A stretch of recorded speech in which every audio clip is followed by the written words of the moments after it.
welcome everyone to another episode of Talking with Ghosts. I actually got a very special guest with me today, somebody I respect very well, and I've been a fan of for over a couple years now. And I'm hoping I don't butcher his last name because I think every time at the shows I always say it wrong. I have my guest, IWC color commentator and ring announcer, also helps with the Ring of Honor as well, Nick Lendl. Thank you so much for coming on. Yeah, man. Thanks. I appreciate you having me.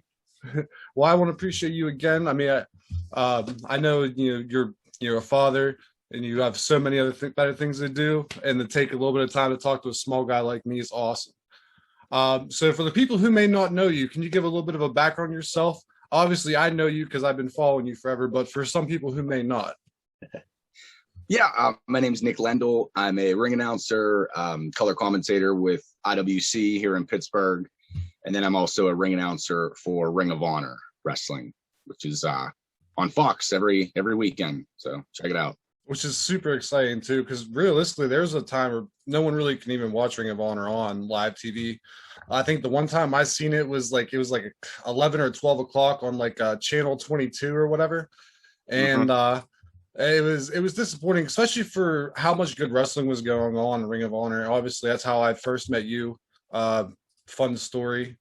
A bunch of my friends, we go to a bunch of the Ring of Honor shows, and when we go to Ring of Honor shows, we try to sit front row because one, it's super cheap, and two, it's the best way to get the best experience.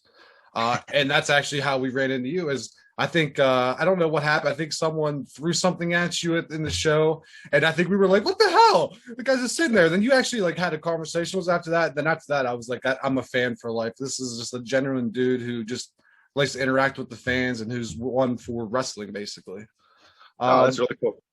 And with that being said, I have to ask, do you have a bigger fan than me besides maybe your wife and family? No, I don't know.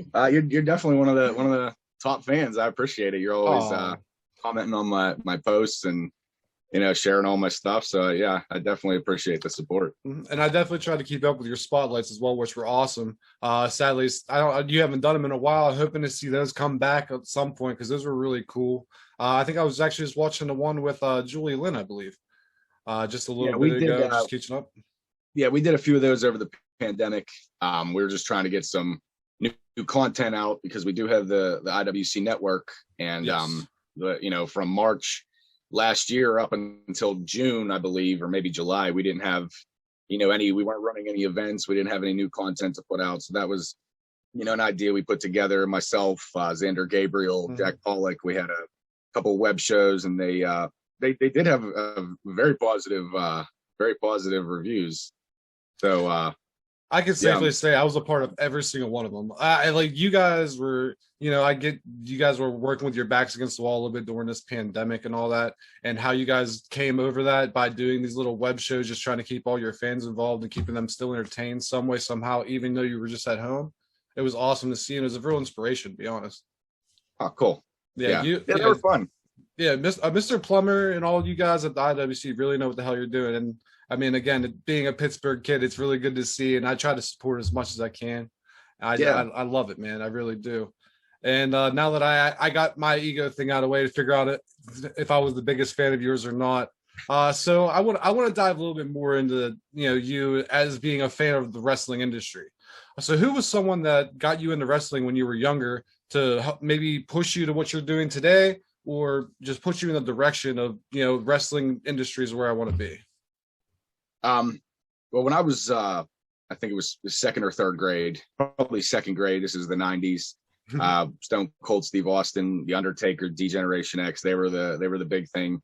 And my best friend at the time growing up, his name was Brian. He had watched wrestling, but I never watched it. I didn't understand, especially at 6 or 7 years old, however I was. I didn't understand the difference between boxing and wrestling. I thought it was just fighting. And my dad had watched boxing here and there, and so it was on in the background, and I just never got into it. I never really care. So whenever my friends started talking about wrestling, I kind of thought it was the same thing, and I had never seen it. So I kind of dismissed it and didn't pay much attention to it. And then the one year, I guess it was that same year, Brian, for his birthday party, got all kinds of wrestling figures. And I saw he got the Legion of Doom with the spiked shoulder pads, and just all kinds of different characters. And I remember that day after the birthday party, everybody went back to his house, and he had got the ring. I think it was the Jack's Monster ring. Oh yes, you had to have it. And if you were a kid in the '90s and you played with wrestling figures, if you didn't have a ring, you weren't really living, dude. I'm sorry. So we all went back to his place, and everybody was playing with the wrestlers, and they were doing their entrances, and I didn't know anything about what was going on. So it was a couple weeks later, and they're still talking about, oh, this wrestling is awesome, this WWF, you got to watch it, Stone Cold and all this. So the one night we were over Brian's house, and he popped in a VHS tape. He had rented it at the Blockbuster, whatever it was, of WrestleMania from 1998. So WrestleMania was in March, I think, the end of March. This is about May. So it's right around the time that the VHS had been released. Mm-hmm. And the first thing I saw was Kane's entrance. And then I saw the Undertaker's entrance.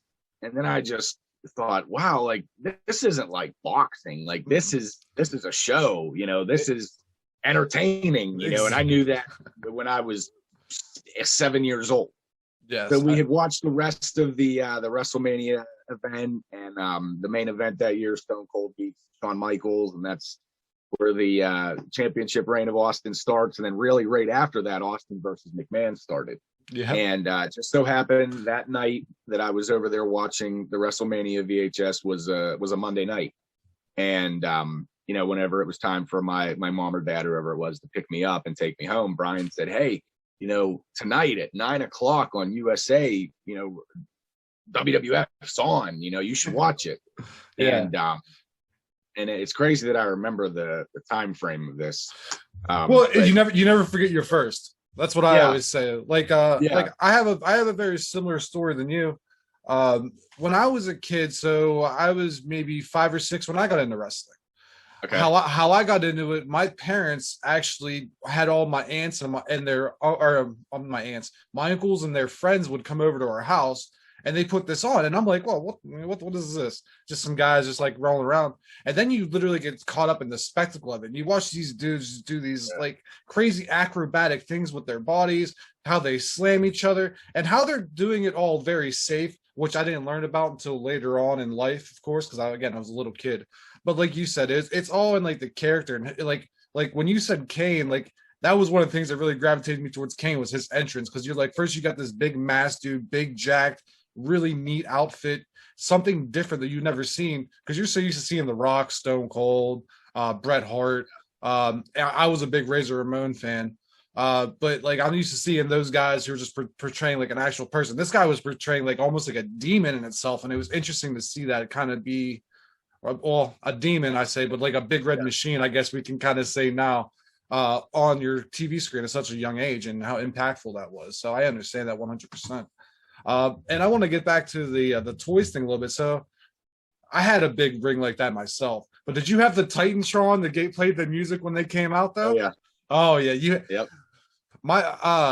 My cousin Aaron and I actually fought over that many times when I used to bring it over for Christmas Eve events, because my brother and I would bring our wrestlers. My cousin Aaron, because he was a big WCW guy.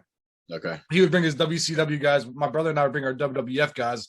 We had the ring and the Titantron, and we'd have to fight over like the Titantron and who can use it and stuff, because that was just how we were. We were 3 really young wrestling fans, and always wanted the other person's stuff. It was interesting, but the Titantron was definitely one of my favorite pieces as a childhood how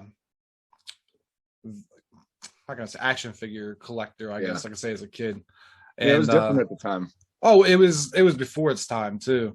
Because now they have it to where I think they have somewhere they play videos and stuff. I don't know if that could be true, but I've seen some of that. But I know you also have like the Super Soakers, and I was I don't know if you watched the Zach Ryder or Matt Cardona, Brian Myers podcast, but they do all the. Well, they did the one with the figures that had the sweat, and you poured the sweat on them. I remember that clear as day. I was like, "That's interesting." I remember those. Yeah. But I know I'm going a little bit off topic here, because I wanted to get in a little bit more action figure stuff, because I know you are an action figure guy. You got a little bit of a collection, but I want to get back into Pittsburgh and wrestling. Uh, so Pittsburgh has many good wrestling talents. I mean, we have had some of my favorites, which are Britt Baker, Corey Graves, Kurt Angle, of course, Bruno Sammartino. From the Pittsburgh area, do you see anyone possibly coming up soon to maybe push those guys, like push their limits, like of their stardom at this point? Because Britt Baker's a talented AEW wrestler. Corey Graves is a great commentator, also was a very good wrestler before obviously everything that happened.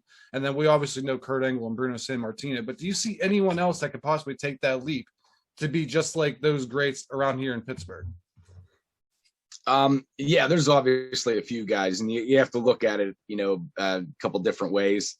Obviously, they're very, very young in their career. I think they're only about 20, 21 maybe, but Zach Nystrom and Mandime, in 10 years, they could be some of the biggest stars in the wrestling business.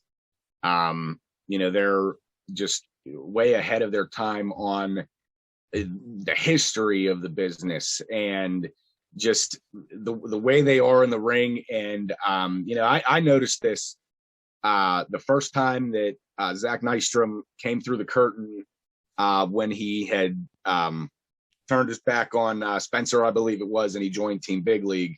When he came through the curtain the next month, whatever it was, he looked like a star. I think him joining Team Big League was the best thing for him. And upcoming, a couple weeks from now at the anniversary event, Mandime faces Andrew Palace for the World Championship. That's a huge match. Yeah, but obviously, those two come to mind as, somebody who could be big stars here in the future. Obviously, Atticus Cogar is making the rounds, traveling all over, making a name for himself. He's somebody that's definitely going to be only bigger than he is now. And somebody who's wrestled a couple matches for IWC recently, but was never really a full-time IWC guy is Lee Moriarty. Lee Moriarty is already a huge star, and I pick on him a lot because he doesn't understand how good he is. Yeah. But he could be anywhere right now, and I mean that he's really good. It's very funny you bring him up because I when I went to the Super Indie tournament at the Wild Thing Stadium, it was one of the first Super Indie tournaments I was able to be a part of, and I think he was one of the guys that I was like, this guy's really good. Like I feel like he's really, really good, and the fact that we aren't talking about him enough, I can agree, is an understatement. The guy is very talented. Some of the matches he had, the way he was selling some things, I can't remember right now. My brain's a little scrambled on who exactly wrestled because there was so much going on in Super Indie 19. But like every match he had, like I can't say that it was bad. Me and a couple of the guys I was sitting with, we all said like Lee literally showed us that like he actually is a main event player. And I don't know how old is he? Is he like maybe like 23? He looks young. Yeah, he's young. Yeah, he's young. I mean, that's what I said, him, same thing with Atticus. Atticus is only 22, 23. Yes. They're only going to get better. And then somebody who I can't leave off the list, and I'm baffled at the way that he hasn't really got an opportunity yet is Andrew Palace. Oh, of course. Me too. Andrew Palace is such a great talent. He's a good friend of mine. And he's just somebody that you just look at and you don't understand why he hasn't really gotten the opportunity he has. Well, he has a very different look. He stands out.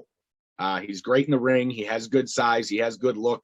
Over the last couple months, he's really toned himself up in the abdomen and everything. He works hard, and that's a guy that I'm really pulling for because he's still younger. He's still late 20s, so he has time. But that's somebody that I would personally love to see get an opportunity somewhere. And I'm very glad you actually brought up Andrew Palace because I wasn't going to let you get out of here with talking about him at least once.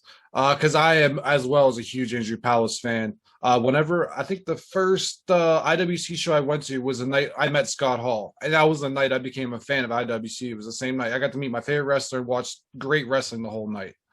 And I believe at the time he was a Super Indie champion.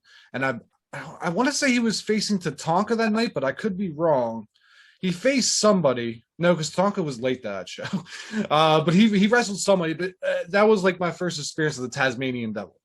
And as you said, as his character developed over time, like I've been trying to get into him too. I tried to get him on the podcast. I tried interacting with him. I tried being like I am with you and a lot of the other wrestlers that I really am fond of in IWC.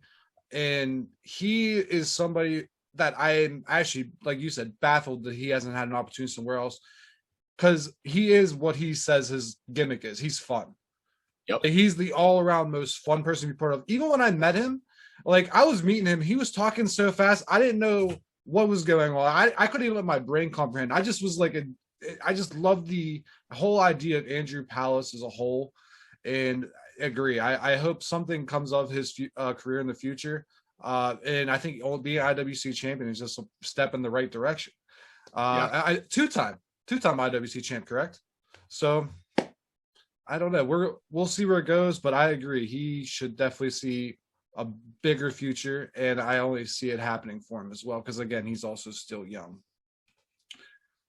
And being that we're going through a global pandemic and whatnot, for a ring announcer for IWC and Ring of Honor, what's been the most difficult thing you've had to overcome? Well, it's different because depending on where we are, depending on the venue, or however how tight everything is with the rules that day.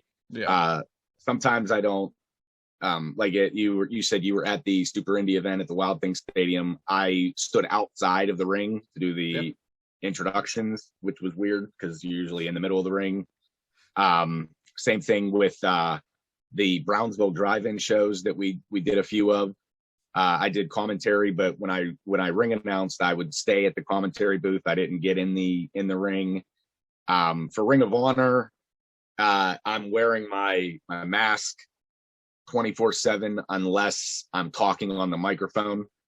So when we did a TV taping a few months ago, you're just sitting there with the mask on, and then you're waiting to announce. You take the mask off, you put it back on. But the Baltimore, or the Maryland, I should say, Athletic Commission was very, very strict with us. But it was a learning process for everybody, and if it keeps everybody safe. And well, that's another thing too. Is like, it's better to be safe than sorry, especially with the spike that we even had recently. It's always better to play it safe. So I can understand it completely.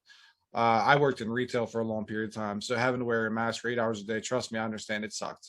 But at the same time, I'd rather feel as if someone's being safe by me having that mask on than just possibly giving them the virus and then possibly leading to whatever. So for the Maryland state, for their committee to be that strict on it, I understand, and I think everyone should be a little more strict on it, and that's raise a little bit more of awareness as well.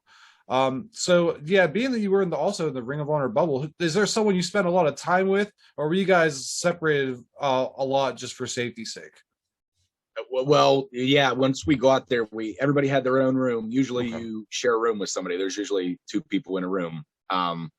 But we had our own rooms, and we were not allowed to leave the room, period. They had people on each end of the hallway making sure that nobody came up to our floor, nobody left the floor. If you needed anything, anything from DoorDash, room service, or a Pepsi, you had to call this number and they would bring it to you. And we had to get tested 3 times. You got tested before we went to Baltimore. You got tested once you got to Baltimore, and then you got tested the day we left. So they want to make sure you don't have anything when you get there. They want to make sure you didn't pick up anything while you were there. It's a safe precaution, of course. Yeah, but when I do, have the time to interact with people, it's usually Joe Mandak, who's a referee for Ring of Honor. He actually is a referee for IWC now as well. Over the last year or so, he's come in. But he's just a Pittsburgh guy, and I met him working Premier Championship Wrestling in Cleveland. He was a referee there, and we just connected. Me and him have become really good friends, and usually more often than not, we travel together, if we're booked for Ring of Honor or IWC, whatever it may be. So, he's obviously someone that I, spend most of my time with when I could leave the bubble. We drove there together. We came home together. So as long as everyone's safe, that's what matters, man. And I think I've seen you post about that him plenty of times. I think I actually sent him a friend request too. I think right after you promoted him, after he got hired at Ring of Honor, I believe. Yeah. So really nice guy as well. I never had a chance to meet him, but just how he presents himself in the ring, and obviously he's cool with you. So obviously I know he's a good dude because you're obviously a genuine person. So for your first night being like on the mic for either IWC or Ring of Honor, was there any nerves kind of settling in? And did anyone ever give you any advice to try to calm you down a little bit if you had any nerves? No, it wasn't nerves. It was more of excitement. I wasn't nervous in the sense, oh, I don't want to mess this up, or oh, I need to remember my lines or anything like that. It was more, I've wanted to do this for so long, and this is it. So it was excitement. It was like a kid waking up on Christmas morning rather than a kid, having to go to school and present a presentation to an auditorium or something. Yeah, like something you knew like 2 days in advance. You're like, oh, I got to get ready for this. Then you're stressed, and then once that finally happens, you're like, oh, I'm glad that's over. You're like, no, I want to do this again. Like it's almost like a drug you need to do again.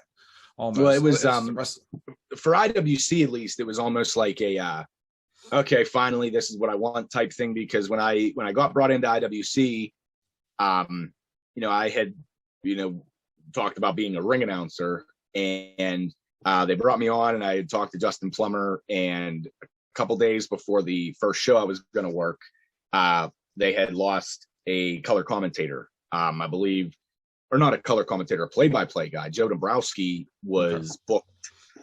I don't know if it was CZW or somewhere else, and he couldn't be at the event. So they just threw me into that role.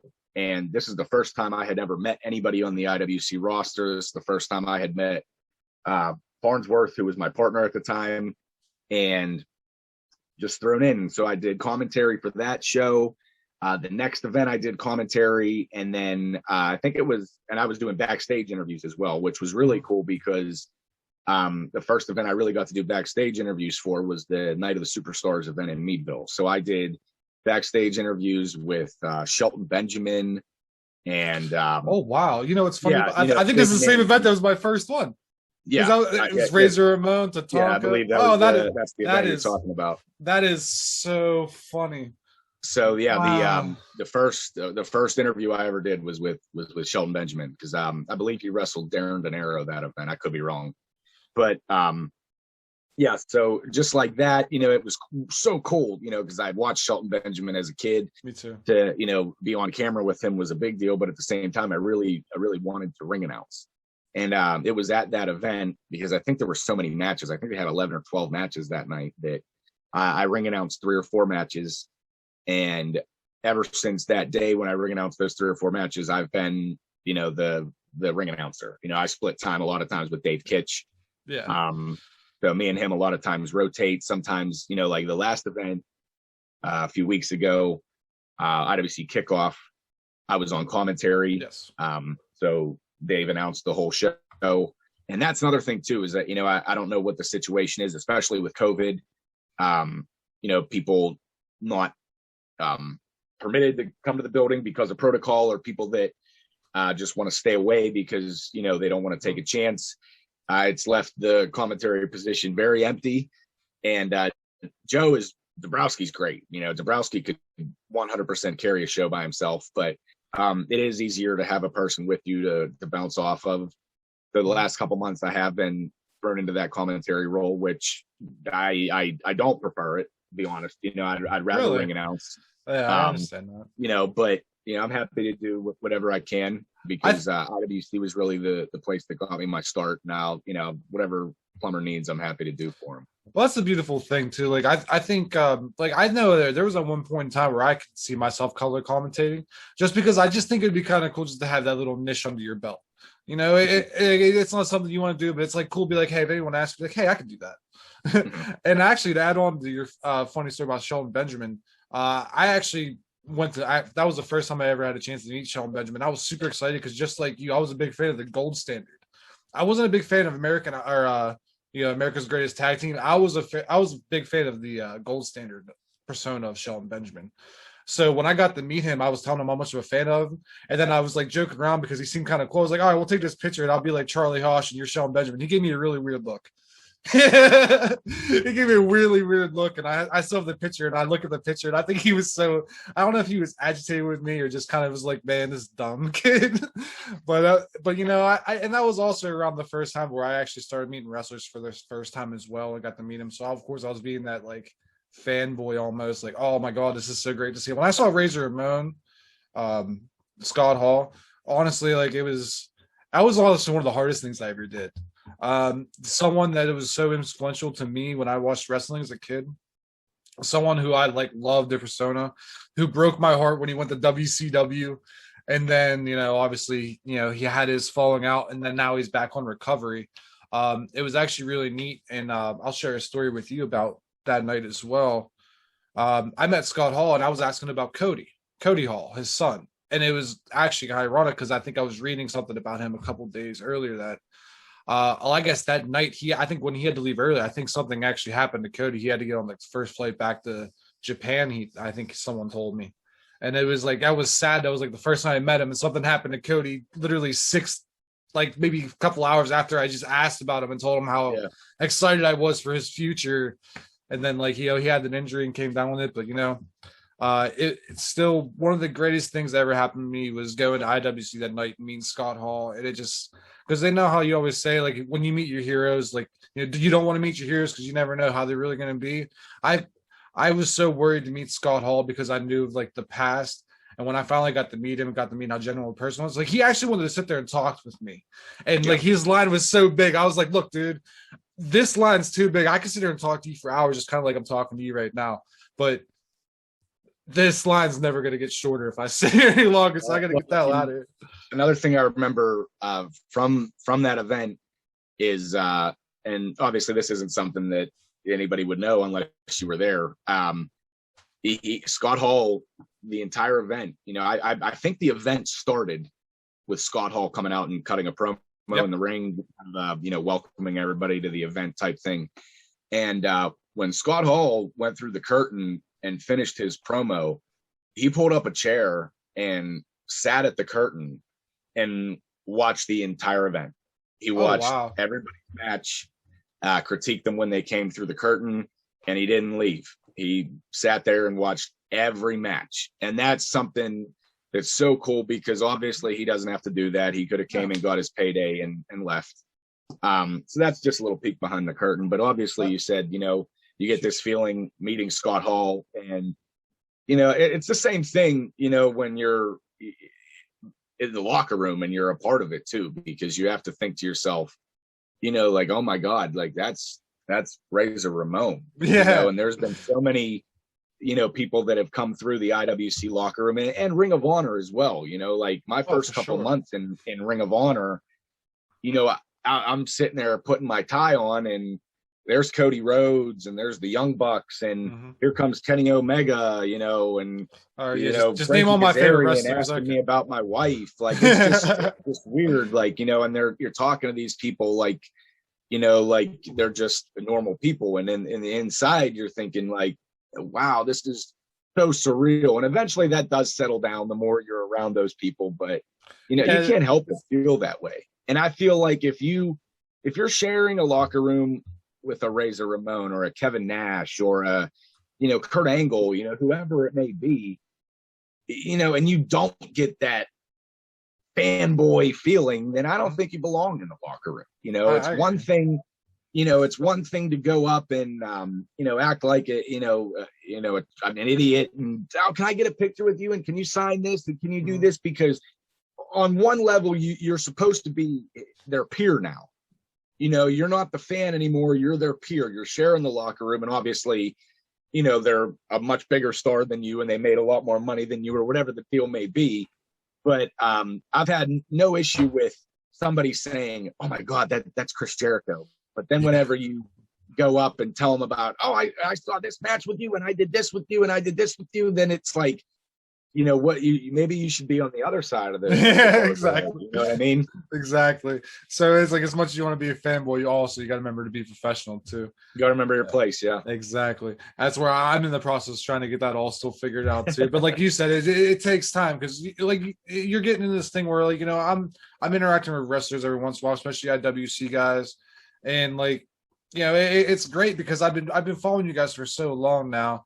But as I get into it more and more, I think I will get into what you said. Just be like, okay, let me interview you, have a conversation, and then I can if we wanted to talk about later something down the road, we can do that. But being that we got into just about every little bit of wrestling thing we could think of, because as much as I love wrestling, I also love figure collecting, and I love action figures. And I noticed you from your giant cabinet of Power Rangers figures. I wanted to dive in a little bit of that. So, out of all of those figures you have, is there one of those that has the most sentimental value to you? I don't know. It was a couple of years ago that I got a call from my dad. He was taking out the Christmas decorations or putting the Christmas decorations back in their attic at their house. And he came across all my Power Ranger figures, and he called me and he said, listen, you got to do something with these because they're in the attic, you don't live here anymore. They're just taking up space. You either need to, sell them or take them to your house, So when I looked at them, I pretty much had, a pretty complete collection. I was into Power Rangers from the time they came out, and I think it was 93, 94, whatever it was. And then I was a huge fan up until I started watching wrestling. So I had pretty much the complete sets of everything that was in there. So I said, you know what? I went and I got a display case.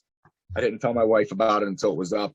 So I got a display case, put all the figures in, and I have all the Power Rangers on one shelf. I have a helmet and gloves and the Morpher on one shelf. I have all the bad guys on one shelf.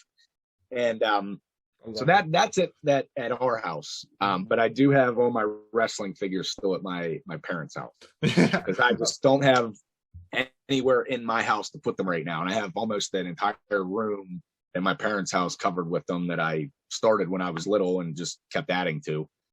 Well, that's why I brought up the Major Wrestling Figure podcast, because I know a lot of the, like, I love just hearing them talk about the old wrestling figures from back in the day, because as a kid, like on your birthday, on Christmas, sometimes on Easter, your parents were taking you to go get some toys at Toys R Us, and the first thing my brother and I were going straight to the wrestlers aisle.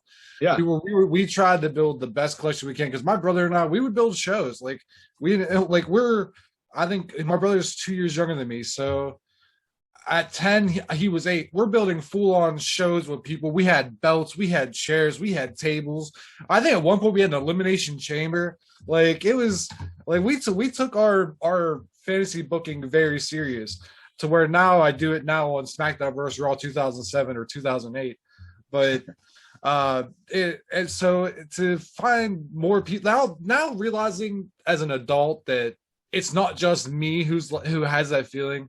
That there's actually a podcast about it. Obviously, on your Facebook, I've seen something about it, and it's just kind of neat to see people collecting wrestling figures and just really kicking everything back to their childhood. Like right now, I can't necessarily say I'm collecting wrestling figures, because I'm just trying to get figures of my favorite wrestlers and get them to sign them, and then I want to put them on like a case.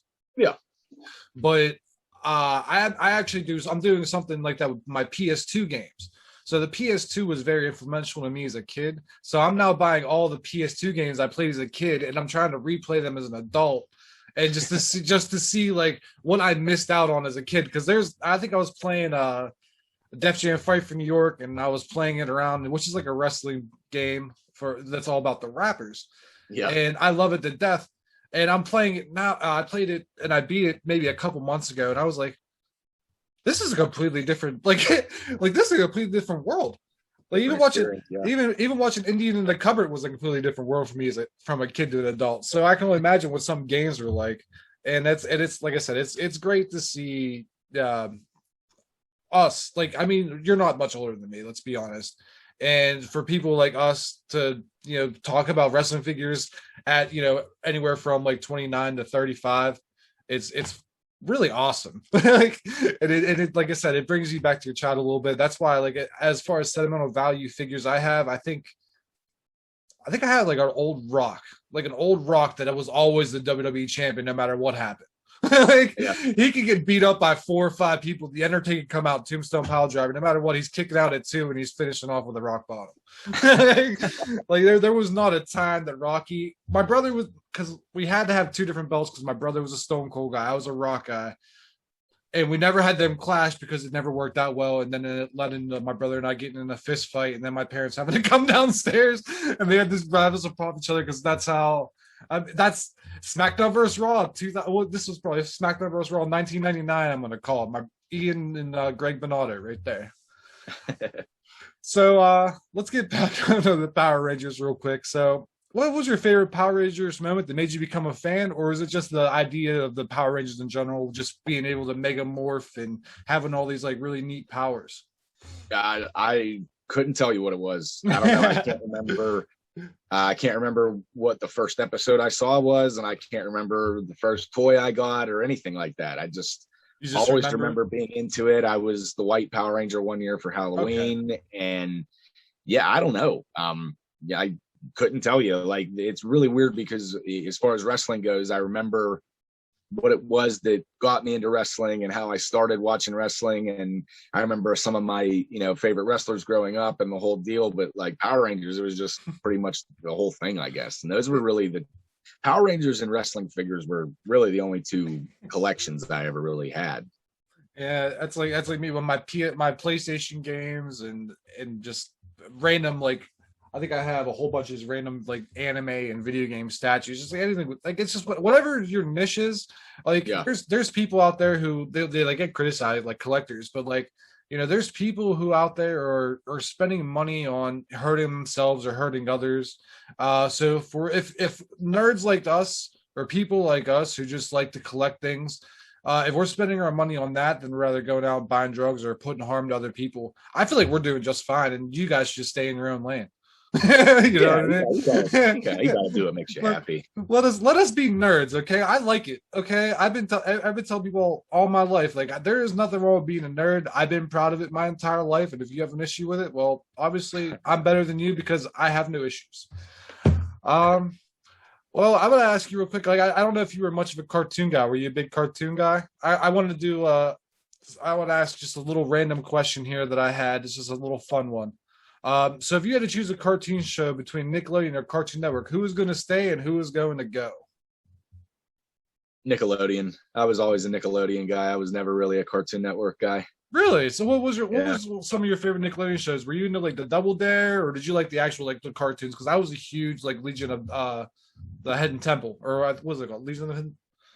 Legends of the Hidden Temple. Legends of the Hidden Temple. Thank you. I used to like figure it out when they had the slime come down. Yep. But as far as cartoons go, I remember watching like the Rugrats and Rocko's Modern Life, and Hey Arnold. Yes. And Cat Dog. And Cat Dog. Even some of the like all that, and Kenan and Kel and all that. Like, it's weird because I can go on and on about the Nickelodeon shows, but then Cartoon Network, like, I didn't really watch anything on Cartoon Network. I was a mixture of both. My brother, we lived in a 50-50 house. If I like something, my brother liked the exact opposite. I like red, my brother liked blue. Yeah. I like vanilla, he likes chocolate. So it was, again, but I had a little bit of a both. So I enjoyed a lot of the Cartoon Network shows, but Nickelodeon always was reign superior because, like you said, Rugrats was always on. Angry Beavers, Rocket Power. There's so many like really neat cartoon shows that I wish would be brought back, and we're actually in the process of getting a Rugrats 3D-ish thing coming back. I told my mom about it because she was a really big Rugrats fan, and she was pretty stoked. And I was shocked because she's been off the Rugrats train since I was like, maybe 8 or 9. So the fact that she got excited as she did about it was great. But that's really good. But yeah, I was a huge Legends of the Hidden Temple guy. I want them to bring that back too. That was such a great show. A lot of those game shows I feel like were very underrated as Nickelodeon kids in the 90s.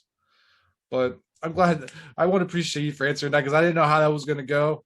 I feel like everyone enjoyed cartoons, or at least one of those two channels as a kid. So which one someone enjoyed most is always something I'm interested in. But with that all being said, Nick, I took up most of your time today. You've been truly a blessing to come around and have a conversation with. I'm always a huge fan of yours, always will be. And we still got to take that picture together. You promised me. Yeah, for sure. All right. With that being said, do you have anything you'd like to say to everyone else before we end the show here? Anybody that's watching, I just appreciate the support. Not just me, but IWC and Ring of Honor as well. Ring of Honor coming up on, I believe, Friday, March 26th, they're having the 19th anniversary pay-per-view, so that'll be available on pay-per-view on our club. All the ways you can stream it live. IWC, March 20th, the 20th anniversary of IWC, huge event, Court Time Sports Center. I am not sure if it's sold out yet because we're still under I think we're only allowed to sell 250 tickets. So if it's not sold out yet, it's pretty close. So, if you can't be there, it's on the IWC network. I'm not sure if I'll be ring announcing, if I'm going to be doing commentary, backstage interviews, whatever, I'll be there. Thank you for, wanting to talk to me and breaking up my day a little bit here. Cause as soon as, I'm done here, I'm going to go be dad again. So, thanks for having me on. No problem. Well, I appreciate you so much, Nick. And please, everyone, go ahead. And do you have social media so people can follow you on by chance, like Twitter, Facebook? I don't know what you prefer. On Facebook, you search my name. YouTube, you can search my name. There's all kinds of stuff that'll come up. Twitter, I'm at Nick Lendl. Instagram, at Nick Lendl Announcer. All my bookings, video clips, pictures from recent events, everything like that. All on there. You can follow me on there. You can check me out at IWC, follow Ring of Honor. And make sure you guys listen to the Spotlight. The Spotlights are really awesome, and Nick really took a lot of time into doing that, as well as any of the IWC stuff. Six Pack, Jack, yes, all of them. Like there wasn't a bad one. Xander Zone was one of my favorite ones. He's the only one who may be a little bit above you. Just a little bit above you. Just it's trivia. I love trivia. That's all right. I was on the Xander Zone, so you were, and I was disappointed in you because you played so bad. But that's another story for another day. All right. Well, again, Nick. Again, thank you so much for coming on to the show, taking time, and I thank everyone for watching. And I'll catch you guys later.